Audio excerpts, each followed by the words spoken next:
Welcome back to the School Story Podcast. My name is Spencer. And I'm Stuart Hudnall. Thank you for tuning in today. Today we're going to do something a little bit different. We're going to talk about school in the beginning. Oh, man. Stuart, I want you to tell me about your first memory of school. Do you mind if I do a little bragging? No, I don't actually. Is that okay? Okay. Yeah. You know, there's not a lot of accomplishments I have in my life that I like to brag about. Mainly because probably aren't that many. However, kindergarten, dude, I think I reached my pinnacle at 5 years old, and it's just been downhill ever since. Kindergarten was lit. I remember I was always the first one done with the worksheets every single time. Like, that was me. I was that guy. And if there's anyone listening that can refute that, like, you're wrong, and I will fight you on this. However, being first done with the worksheets and the assignments, you know, that meant I got to go out to recess first. Okay. Not more worksheets. What's typically is what happens now. Why would we increase the learning? Why would we go deeper with the smart kid? Because we teach them from a young age. Just get it done. Don't go more, and it's going to be good. So that's what happened. See, my philosophy is the exact opposite, but go ahead. We'll talk about that in a minute. Yeah, but when you're 5, that's not your philosophy. Oh, that's true. That's true. Get out to recess. I got it. Exactly. Remember, I'm a 5-year-old. And so I had a teacher. Her name was Mrs. Moody. Okay. Which at the time, didn't realize the irony there. She actually wasn't that moody. She was a good teacher, at least from what I remember. So what I would do is I would go out onto the playground. And let me ask you, you and our viewer, what is your favorite playground toy, equipment, device from your kindergarten year? What's yours, Spencer?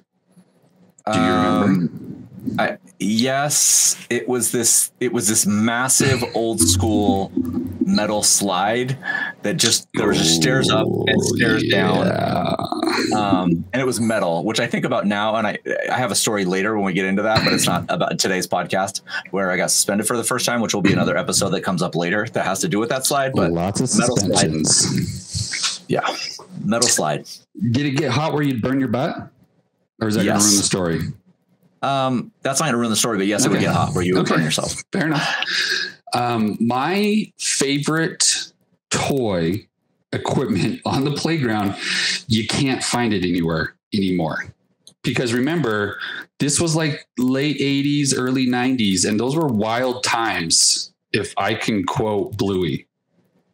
Shout out to Bluey and Australia cartoons, because, man, they're crushing it.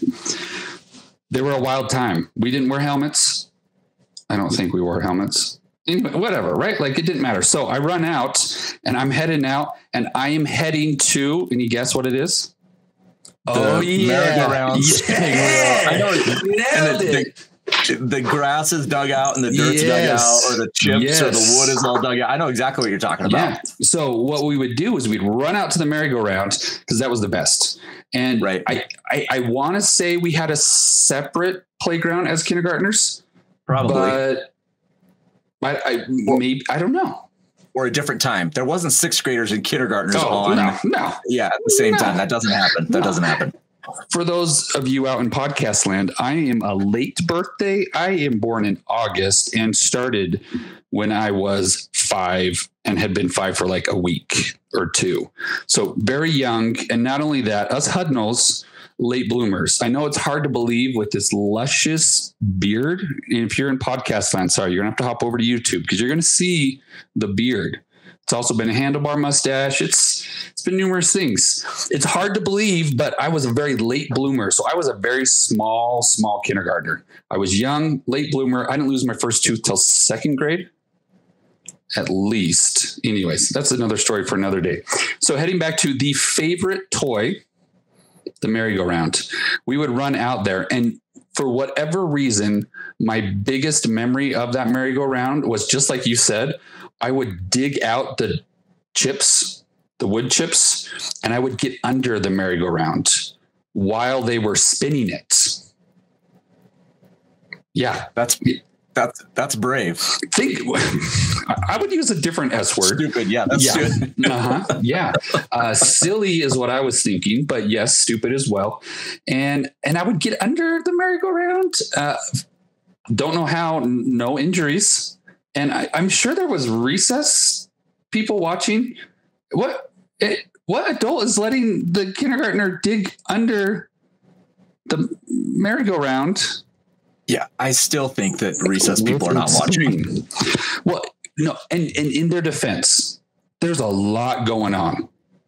But it's also kindergarten recess, and I was the first one out every time.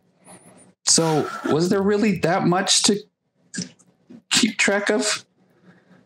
No, I'm just thinking about a kid underneath a merry-go-round while everybody else is running around on top. And the minute you lift up your head, you're going to get whacked in the head. I mean, maybe that explains a lot of my specialness with getting hit in the head multiple times. That is fascinating. Yeah. So under the merry-go-round. Something else about like you threw up or like, I mean, because there's a whole, that is not even in my wheelhouse of where that story could go. See what I did there? Wheelhouse. I don't get it. Wheelhouse? Because it has a wheel, but it's not really a wheel. It's a circle. I know. That's a stretch. That's a stretch, even for you. So we asked the story. I need a soundboard. I would try to make my own. We asked this story to some people in our community that follow the podcast, and we have some other short stories and some longer ones. Some of them are sad, some of them are funny. I'll share mine in a few minutes, but this is from McLaglen, who follows us, and I want you to think about this, right? So as I say this out loud, I want you to think about this moment, and it happened in elementary school multiple times, and it might have been a librarian. But his first memory or her first memory was being read to by a teacher. And that moment when the teacher would read something and then flip the page and all the kids got to see the picture. He said that was his first memory, or she said that was her first memory of school, was having a teacher read to you. And I think about those times when everybody's on their mat and they're crisscross applesauce, or they're over in the reading corner. You got your number you're sitting on, or your letter, your color. Yeah. Your teacher was in a rocking chair or whatever. So there's a couple responses come in and have to use the bathroom. So we'll share those together. One of them was, I could just imagine an elementary school teacher asking this. One of them was telling the teacher I needed to go to the bathroom. She asked, "Do you need to go number one?" I had no idea. What she meant, but I said yes because I was scared. If I said no, I wouldn't get to go pee. And I think about just elementary in general, like how many times we had no idea what people were talking about, but we just agreed to it and we just went with it, right? Oh yeah. If you've ever been in a foreign land where you don't speak that language all the time, you agree to stuff without realizing what you're agreeing to. Yeah. Do you want to share the next one from Somerset 76? Yeah, actually, I have another one that was added in late, and I think you're going to enjoy this one because you haven't seen this one. Okay. This is a surprise. Are you ready, Mr. Spencer? Yes. All right, let's do it. So this person has asked to remain anonymous. And as the viewer, you can always ask to remain anonymous. We won't use your name, and you might understand why. But this little tyke, he was kindergarten, and I think most people's earliest memory would be kindergarten. I think that's probably a pretty safe bet.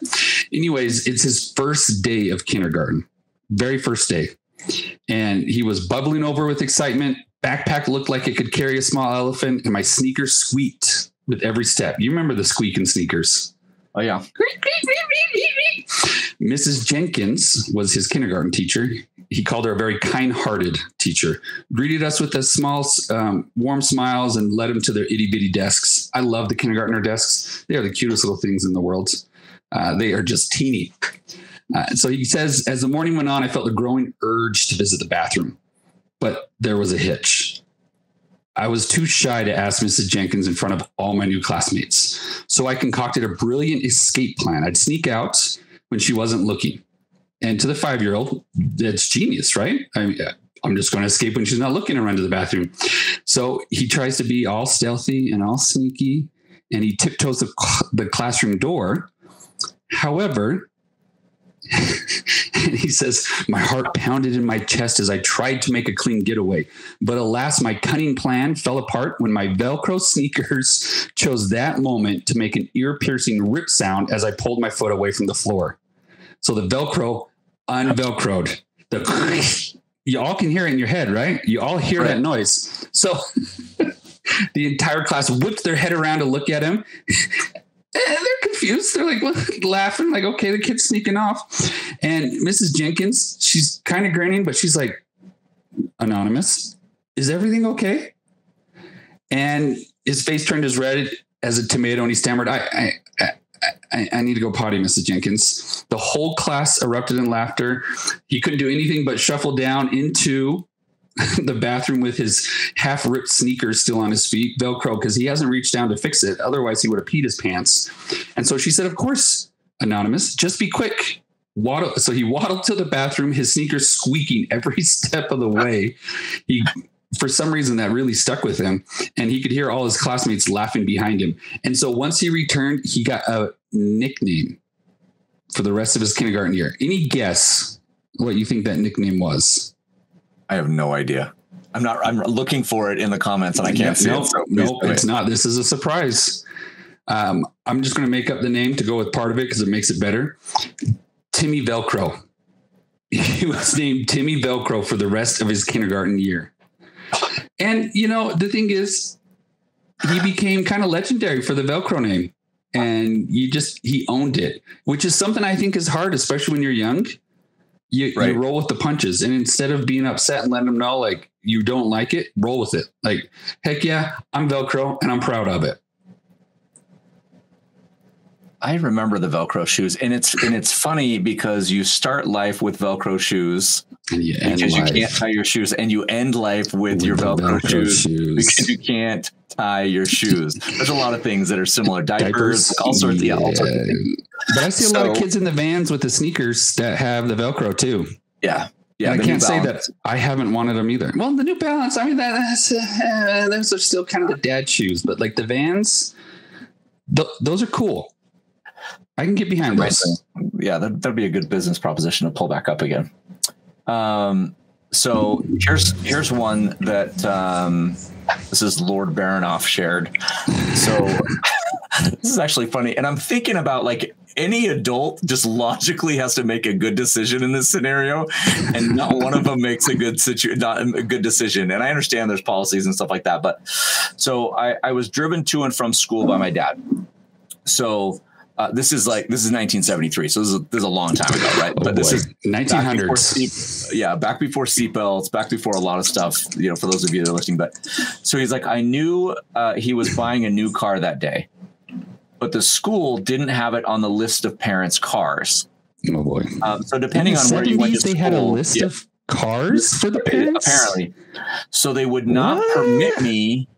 They would not permit me to go out to get in his car to go home until my mom came in her car, which was on the list. So then my mom comes, she goes to the office and told them that my dad's car was okay. She also ripped them a new one for not checking who the driver was and just going to buy the car style. This is 1973. Anyway, I can imagine a mom just going into an office just lit because she has to leave work to go verify that her husband's car is a new car, instead of any adult in the building just going out and be like, oh, is that your dad? Let me see the driver's license or whatever it is, right? Well, and this is the 70s too. Like, how often was it that Karen showed up to let the office have it? No, I don't know. I mean, when we were in Texas, they had the little colored stickers that you had to put in your car, and you had to pull up, and if you had a yellow card and your kid had a yellow card, then you could get in the car. It was pretty intense. Like, I haven't seen anything like that where we're at. So I'll take a few minutes. I'll share mine. So I, like you, started early. My birthday was in November. Oh boy. And so I was super, super duper young. Yeah, not smart. We just lived out of the country and things got, anyway, it doesn't matter. So I went to, I hate to even say this out loud, but I went to a private school in first and second grade. That makes a lot of sense. I get it now. Private school Spencer in the house. So being in a private school and riding the bus, though, there was kids from all over. So the bus ride to school took like 45 minutes, even though the school was probably like 20 minutes away, because they had to go like all the way around like Utah County, Provo, American Fork, Pleasant Grove, pick up all the kids and drop off. For sure. Anyway, so there was this kind of unwritten rule about when you forgot your lunch, the teacher would announce to everybody that you lost your lunch, and everybody would kind of like piecemeal you some of their lunch. So like if Tommy got 3 cookies, then he might give you half of a cookie. And then the other kid that got 2 cookies would give you half of a cookie. They didn't have like extra lunch. So everybody was home lunch. Everybody brought their own lunch. There was not a cafeteria in this private school. Yeah. In fact, it was an old, doesn't matter what it was, but, so I remember I forgot my lunch and, kindergarten. Yeah. Okay. First grade or kindergarten. I want to say it was kindergarten, but it was all day. Whatever it was all day. Because we stayed after lunch and we went to recess. Anyway, so this super duper kind and I grew up not knowing that we were not super fortunate. Like my dad was a teacher. I didn't know that we didn't have money because everybody else that lived around us didn't really have money either. Yeah. And so you don't know, I had a friend that had a balcony and he was like rich, even though they lived in our like neighborhood around the corner. It was like, anyway. So, but there was a girl that was in our class who I knew was not well off. Okay. And those are things that you just learn as you kind of go through school. Anyway, she was super nice and it decided to share half of her sandwich with me. Because you didn't have a lunch. I forgot my lunch. So she was going to share half of her sandwich.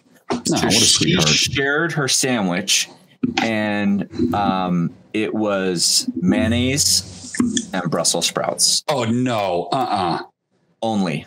And I like the big chunky things, or were they sliced? No, not Brussels sprouts. What are the things that are little strings and they have like the green things on the end? Sprouts, not Brussels sprouts. Okay. Just sprouts.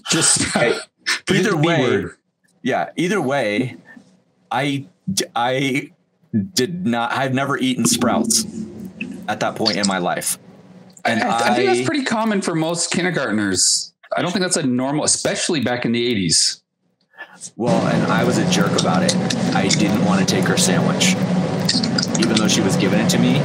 And oh man, it got really bad. The teacher got upset and had to have a conversation with me about taking whatever people give you and all these things on the side.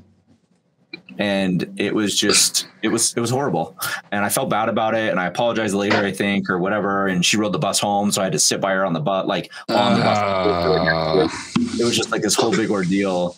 And I still don't think I've gotten over the trauma of just saying thank you to people and then maybe taking stuff and then never eating it or whatever. So I just take it and then we'll figure it out later. But that's my story. So have you had sprouts since? Yeah. I mean, I don't love them. They're not my favorite. Okay. But I mean, so here's another one. Where are we at on time? Okay, we're solid. So this is from Lady Lemon Drop. My parents took me to a private school when I was 3.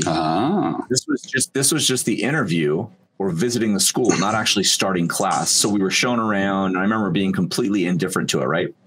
But my parents claimed that I hated it. So they decided to put me in a private international school instead 1 year later. I also interviewed at another school, standard things. I remember the interviewer praising my manners. My younger brothers went to this school for 1 to 4 years before going to the international school I was in. Anyway, the interview of the international school, we met the principal. He's very tall, kind of like Santa Claus type guy, big and so friendly. On the first day of school, school had already started. So she's jumping into the school year late, which already is like a thing, right? My dad took me right up to the classroom and he just said goodbye and he walked away. And she cried, right? And there's this like being a principal in middle school, we have parents sometimes trying to walk our kids in the first day of school. And we're like, no, sure. This is parents. You go home. Like, you can get pictures in front of the school. You can do your Instagram, whatever you want, but you're not walking your kid to class. Like, that is going to be a social nightmare, right? Anyway, a social faux pas. The teacher obviously consoled me, gave me a book. Everyone else was coloring, doing exercises on the floor. For whatever reason, I skipped first grade and then went straight to second grade as a 4-year-old. Anyway, then she goes on to talk about the playground and your first day outfit and some birthday parties that they had. And she loved this international private school. So anyway, okay. Let me see. There was one more, and that was probably a potty one, if I remember right. Oh, yeah. In first grade, this is from Somerset, 76. In first grade, I peed my pants because my teacher would not let me go so soon after recess. Did you ever have a teacher like, why didn't you go at recess? Oh, yeah. Yeah. And I was the one that I have a small bladder. I'll be the first one to admit it. I have a small bladder. I need to go. It's funny because a lot of these things, like, I think affect people in the long run. Like, when I was a teacher, by the time I got to 9th grade and I was teaching 9th grade, I told my kids, you can go to the bathroom anytime you want. You're 14, 15 years old. There's a hall pass. Just make sure that you sign your name off. So if there's like an emergency or a drill or something like that, I know who's not out of my class. You do not have to raise your hand. You do not have to let it know.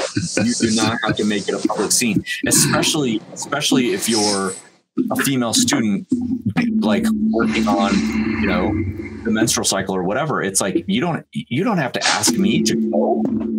Like, that part of some of the things we do in school just aggravates the crap out of me, where we don't treat kids like, and I get that some kids abuse that, but the number of kids that abuse it compared to the number of kids that just go to the bathroom and come back, or even if they're going to check on their phone in the bathroom, I don't care, whatever. Like, it's fine. That boggles my mind. And you know as well as I do that there are still some people that are absolute sticklers about it. And if you're listening, you're one of those sticklers, I know who you are. There's no judgment here. I just don't think you like human beings. And you need to defend yourself. Tell us why. Why are you a stickler? I would be genuinely curious, if you're an educator that's a stickler with it, why is that? And I think those that may not have had the experiences that we had, where there's been some embarrassing stuff happen, and I don't want that to happen to another kid. So great. If they miss some time in my class, it is what it is. What is interesting is, as we've reached out to our community and asked for stories, there have been a lot that have involved number one and number two. A lot.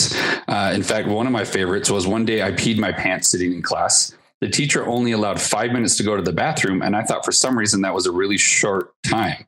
Well, I soaked the floor with my pee, and one of the kids next to me asked why the floor was wet. I told him that it was sweat. The kid totally bought it.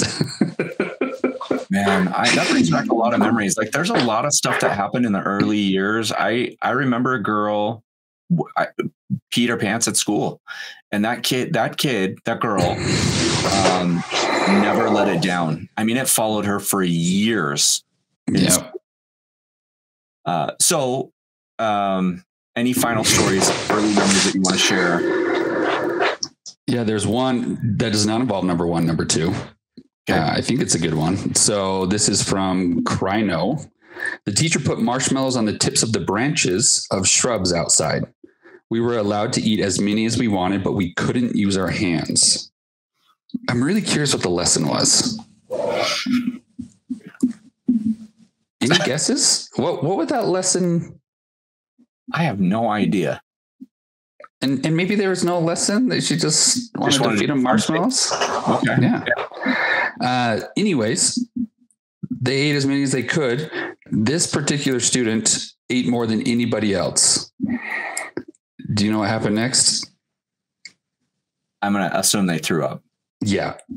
They puked as many as anyways, I won't go into graphic detail, but there was a pile of marshmallows that she regurgitated right there on the ground outside. And since that day, she hasn't been able to eat marshmallows. That's traumatizing. Legit traumatizing. I can totally see that. Can you believe that? I'll share the last one. This is a little bit of karma for this 5-year-old kiddo. So this comes from Sweat Hog Brooklyn. I love the name. Love the name. Thank you for sharing. Kindergarten teacher squeezed my wrist extremely hard and sank her fingernails into my skin. It hurt like hell. So I had a follow up to that, and I just said, why? What happened? Tell me the explanation. So here's the background story. Like a lot of kids, I had a little bit of separation anxiety. I was 5 and I was being with my mother all day. I started crying because my mom wasn't there. This was like the first week of school. She didn't like the fact that I was crying, so she hurt me. She told me if I told my parents, she would beat me up. When I told my parents, it was a prestigious private school. My dad paid a lot of money for me to go to school there. My dad went in, talked to the principal about it. What's the male version of a Karen? This is not a male version of a Karen. I think this is a mom and a dad fighting for your kid. Kevin? Whatever. Anyway, the principal called her into his office and fired her as soon as dad left. In a private school, and those of you that have gone to private schools or maybe a charter school. A lot of private school stories. The principal can hire and fire whenever they want, right? If you work in public education, there's a whole process to the thing, right? There's investigations and all that kind of stuff. Anyway, the rest of my memories of that school were very good. The students were well behaved and the teachers were friendly. So the karma for this kiddo is if you tell your parents, I will beat you up. She does it anyway, which she should have. Yeah. And the teacher got fired, which is phenomenal. Who tells a kid they're going to beat him up? Apparently, Sweet Hog Brooklyn's kindergarten teacher does. But like kindergarten teacher, almost without exception, I've ever met, seen, or interacted with, they're a special bunch. Those kindergarten teachers. Well, what's interesting, I would love to find out where she went to school, because there are states that still have or still allow corporal punishment. Yeah, that's true. That is true. I believe that Texas is one of them, where you can still use the paddle. Mm-hmm. I am not sure about others, but anyway. I think we need to end on a good, sweet little story about kindergarten. Can we do that? I've got one. Yeah, go ahead. No, because really, when I've asked a lot of people about their first memory in kindergarten, there's a lot of positives. There's a lot of happy memories. And sure. I think we should leave, well, there's a lot of funny too. Let's leave on a positive one. And this is from my buddy Ian. Once on St. Patrick's Day, my teacher had us all put white sheets on paper on our desks. What do you think happened? So covered the whole desk with... Each desk had one sheet of paper, of white paper. Okay. On their desk. St. Patrick's Day. They come back the next day. What do you think happened?